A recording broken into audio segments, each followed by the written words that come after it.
বিসমিল্লাহির রহমানির রহিম। আসসালামু আলাইকুম। ডোনাল্ড ট্রাম্পের মাথা কিন্তু একদম পাগল হয়ে গেছে। সে আউলাই গেছে একবারে।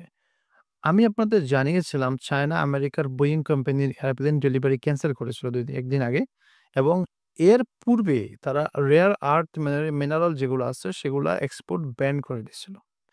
ট্রাম্প বলছে চায়নার বিরুদ্ধে ফুল টাইম ওয়ার ডিক্লেয়ার করো, ইকোনমিক ওয়ার। সো ট্রাম্প আরো বলেন চায়নাকে এত বেশি আঘাত করে যাতে তারা দুনিয়ার কাছে মজার পাত্র হয়ে যায়। সো ফাইনালি ট্রাম্প তার যে কার্ডটা বাকি ছিল, ফাইনাল কার্ড, সেটা কিন্তু খেলে দিছে অলরেডি। ২৪৫% ট্যারিফ আরোপ করছে চায়নার উপর। এটাই প্রথম।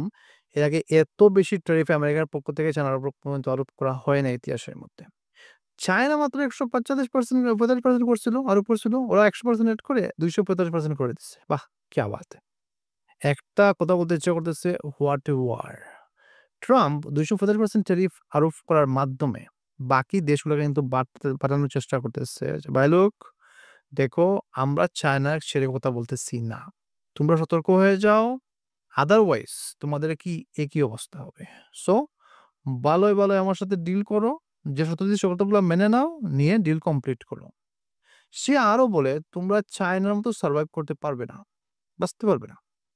এরা চায়না তারা $1 ট্রিলিয়ন পড়ে আসছে। সো তোমাদের কি আছে? ফকিন্নি সব।" সো ট্রাম্প কোমর বেঁধে মাঠে নামছে কিন্তু। হয় চায়না থাকবে, নয়তো আমেরিকা থাকবে। পাওয়ার কখনো ২ ভাগে ভাগ হবে না। আমেরিকার জন্য কিন্তু এটা ভয়ংকর বিষয় যে যদি ওরা দুর্বল হয়, ওদের কিন্তু অস্তিত্ব থাকবে না। কারণ ওদের দুশমনের কিন্তু অভাব নাই। দোস্ত কম, দুশমন বেশি দুনিয়াতে আমেরিকার। এবং এখন কথা হচ্ছে এত বড় মাপের ট্যারিফের প্রভাব কি হতে পারে আমেরিকা এবং চায়নার উপর? সবচেয়ে বেশি হবে আমেরিকার উপর। কারণ হচ্ছে যত electronic product lithium ion battery দিয়ে চলে, সেগুলোর দাম ৩ টাইম হয়ে যেতে পারে। ৩ গুণ বেড়ে যাবে। ৳১০ র জিনিস ৳৩০ হয়ে যাবে। ঠিক আছে? কারণ যেহেতু ২৪৫% এড করছে অলরেডি। যেমন বলতে পারি সোলার, ইলেকট্রিক কার, মোবাইল ফোন, ল্যাপটপ, ব্যাটারি দিয়ে যত জিনিস চলে সেগুলা। আপনারা জানেন আমেরিকার যত পণ্য তারা ব্যবহার করে একদম ক্লোথস থেকে শুরু করে সব কিন্তু চায়না থেকে আ ইম্পোর্ট করা হয়। সবকিছু। সো এই যে হাউস হোল্ড থেকে শুরু করে সবকিছু জিনিসের কি হবে? দাম ৩ গুণ বেড়ে যাবে। তখন তো ইনফ্লেশন কোথায় যাবে আন্দাজ করা যায়? এমনকি ভিটামিনটাও কিন্তু চায়না থেকে ইম্পোর্ট করে আমেরিকা। চিন্তা করেন। সো মেডিসিনের দামও কিন্তু বেড়ে যেতে পারে এই এক ধাক্কায় এবং সেমিকন্ডাক্টর নিয়ে যায় ওরা বিভিন্ন প্রোডাক্ট তৈরি করার জন্য। সেটাও চায়না থেকে নিয়ে যায় কিন্তু।